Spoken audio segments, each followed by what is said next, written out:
Hello, नमस्ते। कैसे आप सब? आज की कहानी है दो बेटियाँ। अगर दो बेटे होते तो आप क्या कहती? अगली बार बेटी हो जाएगी? कोई बात नहीं बहू, अगली बार बेटा हो जाएगा। ये एक लाइन। फिर कमरे में एक पल के लिए सन्नाटा छा गया। भावना ने तकिए से सिर उठाया। चेहरा थका हुआ था, लेकिन आंखों में नमी से ज़्यादा सवाल थे। फिर उसने धीमी आवाज़ में पूछा, मम्मी जी, अगर मेरे दो बेटे होते तो क्या आप यही कहती कि अगली बार बेटी हो जाएगी? दरअसल आज भावना दूसरी बार माँ बनी थी। पहली बार भी बेटी हुई थी और आज भी। डॉक्टर ने मुस्कुराकर कहा था, बधाई हो, लक्ष्मी आई है। लेकिन बाहर खड़े कुछ चेहरों पर वैसी चमक नहीं थी। कोई बोला कोई बात नहीं, भगवान की मर्जी। कोई बोला आजकल तो बेटियां भी बेटों से कम नहीं।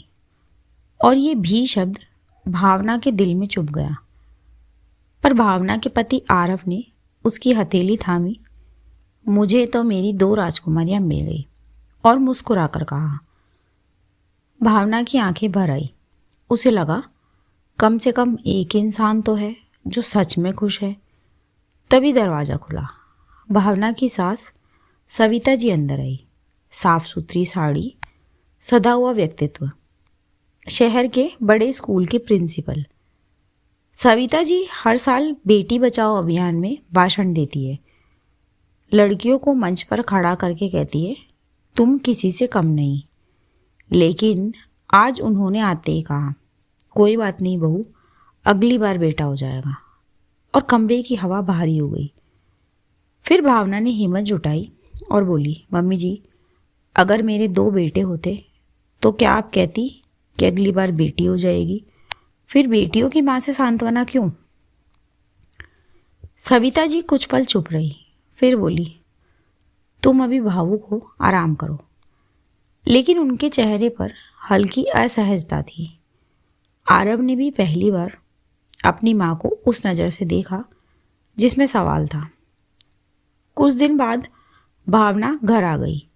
रिश्तेदार अब भी वही बातें करते, अरे बेटा तो होना ही चाहिए, वंश तो बेटों से ही बढ़ता है।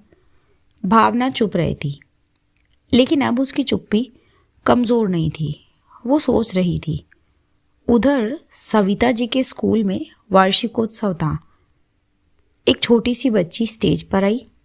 उसने ट्रॉफी उठाकर कहा, ये अवार्ड मैं अपनी दादी को समर्पित करती हूँ, जो कहती है कि मैं उनका गर्व हूँ। और पूरा हॉल तालियों से गूंज उठा।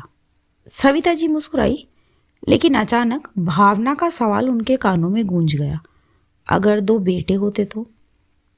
और उनकी मुस्कान धीमी पड़ गई।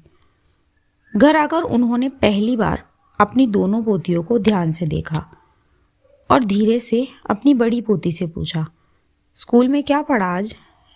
तब बच्ची बोली, दादी, मेरी टीचर ने कहा लड़कियां आसमान छू सकती है। ये वही लाइन थी जो सविता जी हर साल बोलती थी। फिर रात को सविता जी आईने के सामने खड़ी थी और उन्हें अपने ही शब्द याद आ रहे थे, लड़कियां किसी से कम नहीं। फिर मन में ही पूछा, तो फिर अपनी पोती के जन्म पर दिल पूरा खुश क्यों नहीं हुआ? और वो पहली बार असहज हुई। तभी भावना अपनी दोनों बेटियों को गोद में लेकर बोली, मेरी बेटियां बोझ नहीं, पहचान बनेगी। फिर आरव भी मुस्कुराया और बोला, और मैं इनके साथ खड़ा हूँ। सविता जी ये सब सुन रही थी। कुछ दिनों बाद मोहल्ले में किसी ने ताना मारा, अरे प्रिंसिपल जी, दो दो बेटियां। सविता जी कुछ पल चुप रही। फिर पहली बार उन्होंने कहा, हाँ, दो दो बेटियां हैं और मुझे उन पर गर्व है। ये शब्द कहने में उन्हें कुछ सेकंड लगे, लेकिन ये उनके अंदर बदलाव की शुरुआत थी।